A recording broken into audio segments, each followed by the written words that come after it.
सो आज का मेरा क्वेश्चन है कि how to prioritize the priorities first and then how would constitution impact on the priorities. How to prioritize the priorities and question number 2 ये है कि how would the constitution would impact on the priorities. तो ऐसा करते हैं, एक एक question करके बात करते हैं. फर्स्ट क्वेश्चन है आपका क्या है, हम प्रायोरिटीज को प्रायोरिटाइज कैसे करेंगे? हाँ जी. Which type of priorities? Okay, like obviously से काम की प्रायोरिटीज हो गई, टास्क की प्रायोरिटीज हो गई, और लाइक समहाउ जो हम काम करते हैं उसकी जो अर्जेंसी होती है उसके बेसिस पे हम प्रायोरिटीज डिसाइड करते हैं, राइट?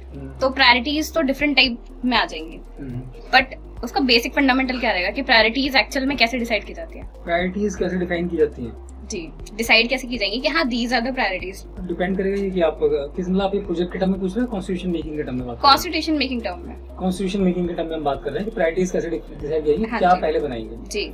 ये डिपेंड करेगा ऑर्गेनाइजेशन पे कम्प्लीटली. ओके. कि आप प्रोडक्ट बना रहे हैं या सर्विस में है, आप आईटी में है, आप इसमें मैकेनिकल में है, सिविल का काम कर रहे हैं, क्या कर रहे हैं आप पे डिपेंड करता है. ठीक है ना, आपका प्रोजेक्ट किसका है, गवर्नमेंट का है, कॉर्पोरेट का है, ठीक है ना, तो वो डिपेंड करेगा सर. ये ठीक है, आप पे डिपेंड करेगा कि आपके लिए सबसे फर्स्ट शो स्टॉपर्स क्या है. ओके.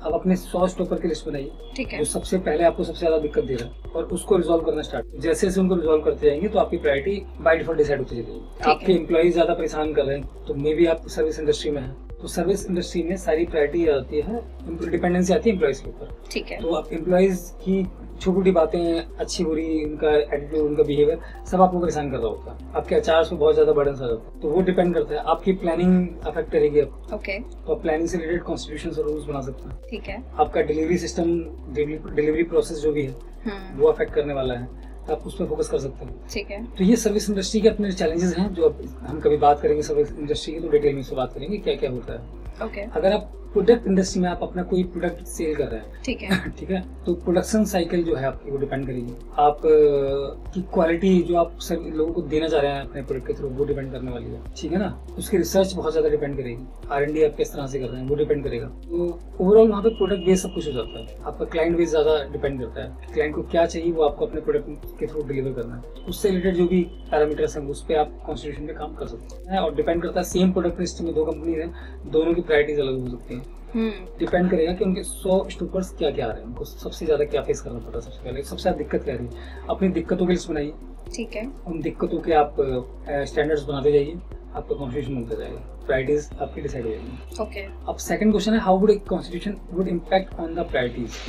बिल्कुल इम्पैक्ट करते हैं जी प्रायोरिटीज कॉन्स्टिट्यूशन को. कई बार क्या होता है कि आप कॉन्स्टिट्यूशन बना रहे हैं, सोच रहे हैं, पैरेलली आपको ऐसा नहीं है कि आपका एक डिपार्टमेंट आपको परेशान कर रहा है, पैरेलली आपके 3 डिपार्टमेंट परेशान कर रहे हैं, और सेम डिपार्टमेंट में 3 टीम आपको परेशान कर रही है. ठीक है. ठीक है ना, तो आपको समझ में नहीं आता है कि पहले किसको उठाए, और आप एक को सिस्टमेटिक करते हैं, दूसरा आपके ऊपर बटन की तरह बढ़ता चला जाता है. आपको ऐसा लगता है कि बस अब ये से सॉल्व नहीं किया तो आप क्लियर हो जाएंगे. और एक्चुअली हमें इस चीज पे ध्यान देना चाहिए कि अगर मैं कंपनी स्टार्ट नहीं कर रहा हूँ, ओके, और मैं पहले कॉन्स्टिट्यूशन बनाता हूँ, तो वो कॉन्स्टिट्यूशन के जेन्युइन कॉन्स्टिट्यूशन बनेगा क्या? वो हमारे बेसिक एक्सपीरियंस के बेस पे ही कॉन्स्टिट्यूशन बनने वाला है. वो हमें तो कुछ पता नहीं है ना. लेकिन मैं कंपनी स्टार्ट करता हूँ तो मेरे पास चैलेंजेस इतने ज्यादा हैं कि मेरे पास कॉन्स्टिट्यूशन बनाने की फुर्सत नहीं है, टाइम नहीं है. तो मैं दिन भर उनको रिजॉल्व करने लगता हूँ. मेन कॉन्सेप्ट यही है कि आपको प्रॉब्लम के बीच में बैठ के कॉन्स्टिट्यूशन बनाना पड़ेगा. ओके. ठीक है ना, आप एक ऐसी जगह पे हैं जहाँ गहराई ज्यादा है और फनल की तरह आपकी शेप वाला गड्ढा है और चारों तरफ से पानी आपका आ रहा है. ठीक है ना, आपको पानी भी बाहर निकालना है और आपको उस गड्ढे से बाहर निकलना है. आप गड्ढे से बाहर निकलने की कोशिश करते हैं तो पानी इतनी तेजी से आता है कि आपको चढ़ने नहीं देता बाहर. दोनों तरफ से आपको प्रॉब्लम आ रही है.